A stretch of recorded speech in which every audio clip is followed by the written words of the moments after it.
dipersembahkan oleh, didukung oleh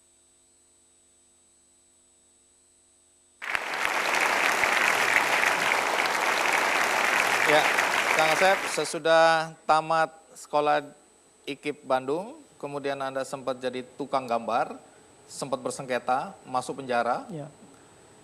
Tapi yang kami ingin tahu bagaimana ceritanya sampai Kang Asep bisa bersentuhan dengan bisnis kuliner. Ya. Dari mana mulanya? Pada suatu ketika saya kebetulan didatangi oleh seorang dokter.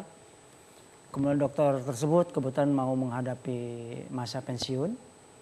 Kemudian saya ditanya oleh beliau bahwa Pak Asep, saya punya tanah di Lembang, di Bandung Utara itu, di Lembang, bahwa saya akan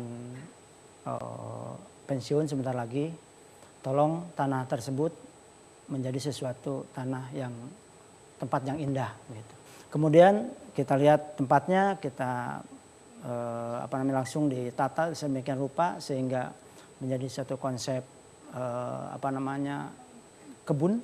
Nah di daerah Lembang itu ada salah satu tempat budidaya stroberi. Katanya konon dulu orang Belanda ada namanya daerah Mintras, di mana di daerah itu tempat budidayanya stroberi orang Belanda. Nah, kemudian saya mencoba karena dengan struktur tanah yang cukup subur. Kemudian saya mencoba dengan beliau yang menyuruh saya itu untuk membudidayakan lagi stroberi. Stroberinya disetting menjadi stroberi petik sendiri. Jadi tamu pengunjung bisa petik di situ, bisa langsung makan di situ. Nah, terus kemudian ke kulinernya dari mana? Kemudian karena pada saat itu saya kan mengerjakan proyek di situ di tempat itu. Jadi saya membuatkan pila bangunan-bangunannya. Saya banyak punya pegawai di situ. Nah pegawai itu karena kan jauh dari warung, kita rangsum dengan nasi liwet buatan saya. Aduh, nasi liwet lagi. Anda nggak pernah bisa berpisah dari nasi liwet ya? Iya. Atau memang satu-satunya kemampuan waktu itu cuma nasi liwet? Iya. Terus? Kemudian pas saya lagi memasak nasi liwet di satu direksi kit, di bedeng lah bahasa itunya. Iya. Saya buatkan saung, kemudian di lingkungannya ditanami tanaman-tanaman sayuran, bisa ada kemangi, ada lain sebagainya. Sehingga pada saat lagi ngeliwet perlu kasih kemangi, dimasukin ke kendil itu, ke kastrol, Iya. dimasak. Kemudian pas saat itu, pas lagi saya makan, maaf datanglah kelompok orang-orang yang lagi lari, BHH namanya kalau di Lembang. Jadi setiap Selasa sama Jumat suka banyak yang lari. Lewat di situ? Lewat ke situ. Terus? Pas lagi makan, kebetulan mau mencoba liwet saya. Wah, itu karena harum. Karena gitu harumnya ada kemangi itu. Kemudian mencoba liwet, dia bilang rombongan tersebut, besok saya mau bawa teman-teman saya sekitar 75 orang. Hah? Gara-gara makan nasi liwet mau balik? Betul, kaget karena kebetulan kita belum punya saung kan pada saat itu. Makanya besoknya saya siapin tenda di taman gitu. Di hamparan rumput, siapin tenda, saya masak ala kadarnya untuk menyiapkan 75 orang dengan ya seada-adanya aja. Gitu. Apa yang terjadi kemudian? Kemudian setelah itu kita secara perkembangan luar biasa. Teman jadi saling mengasih tahu sehingga pada akhirnya kita dituntut untuk segera membuat saung-saung seperti itu. Lalu saya dengar untuk mengembangkan bisnis restoran Anda harus jual barang ya? Betul, karena di situ kan kita masih berbicara di tempat beliau itu yang punya. Terus? Saya juga di situ merekrut seorang karyawan, yang pertama seorang perempuan, kebetulan sekarang menjadi istri saya. Oh, kebetulan.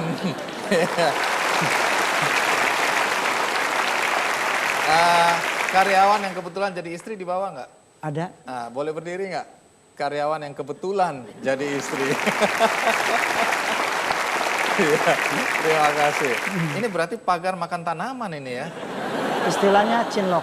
Oh, cinta lokasi. Iya. Baik, jadi dengan istri kemudian mengembangkan bisnis ini? Kebetulan saya kan nikah. Setelah itu nikah, kemudian kita keluar dari tempat itu. Kita setelah keluar, kita baru hijrah ke Nagreg.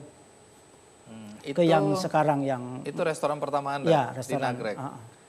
Namanya kenapa jadi Asep Strawberry?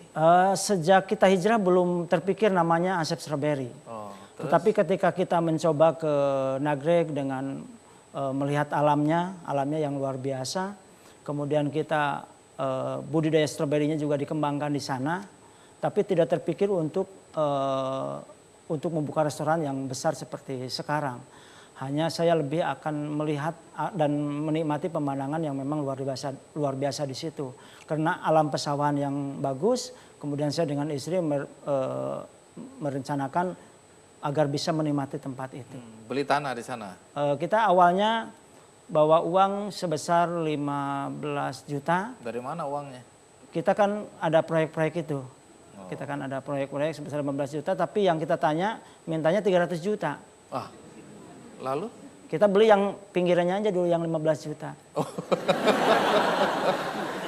Dengan uang yang ada waktu itu? Kita beli sekitar 14 juta 500. Kemudian bingung mau ngebangunnya pakai apa. Nah, itu juga pertanyaan saya. Tolong dijawab.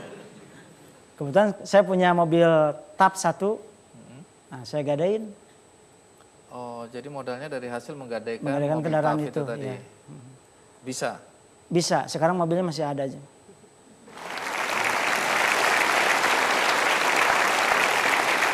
Iya. Mobil Sakti itu jangan dijual ya? Iya.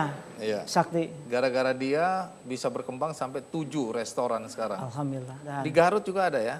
Di Garut ada 5. Di mana aja? Di Garut, di tengah kota juga kita siapkan. Kalau yang tidak mau ke luar, di tengah kota kita siapkan juga ada kafe Astronya Cafe. Kemudian dari Garut mau ke arah Tasik kita siapkan juga ada Astro Cimaragas. Kemudian kalau dari selatan mau ke Bandung, terlalu jauh untuk ke Nagreg, kita siapkan di Astro Ciawi. Iya. Soal nama tadi belum selesai. Ya. Kenapa namanya Asep Strawberry? Karena saya merasa bahwa stroberi itu sesuatu yang memang semua orang pasti menarik terhadap melihat daripada penampilan buah stroberi tersebut. Saya pikir stroberi dengan dibubuhi asep akan sesuatu yang lebih mudah dikenal begitu kira-kira. Jadi Anda dipanggil Asep Strawberry nggak marah ya? Senang saja. Oh, senang sekali. Baik, jadi sekarang ini setelah berkembang bukan saja restoran, tapi saya dengar keistimewaan dari tempat Anda ini adalah produk-produk dari stroberinya ya? Betul. Pertama karena kan kita dikuatkan oleh alamnya yang luar biasa. Kemudian di alam tersebut juga karena subur, daerah persawahan, maka dibudidayakan stroberi pun sangat cocok sekali. Nah dari situ kita mencoba melirik daripada para pelaku UKM yang ada di Priangan. Banyak di Garut tuh para pelaku usaha yang mengembangkan baik dari handicraftnya, kemudian dari olahan makanannya. Makanya semua para UKM kita coba rangkul, kita kerjasama dengan mereka dan kita siapkan tempat untuk berjualan untuk mereka. Iya, dan saya pernah ke sana, menarik sekali tempatnya ya. Baik, dulu orang tua ingin Anda jadi guru. Setelah Anda jadi pengusaha restoran seperti sekarang, apa komentar orang tua? Yang menjadi keinginan orang tua pada saat itu, karena kan kalau guru pada saat itu sangat stabil kehidupannya, kelihatannya. Mungkin kelihatannya ya. Gitu.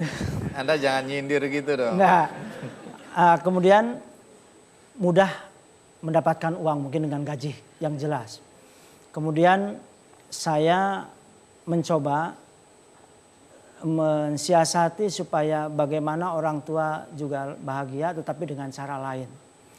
Nah, ada yang sering saya terngiang dalam telinga saya ketika ingin saya naik haji. Gitu. Orang tua saya bilang begitu, kata orang tua. Orang tua yang ingin naik haji atau betul, anaknya?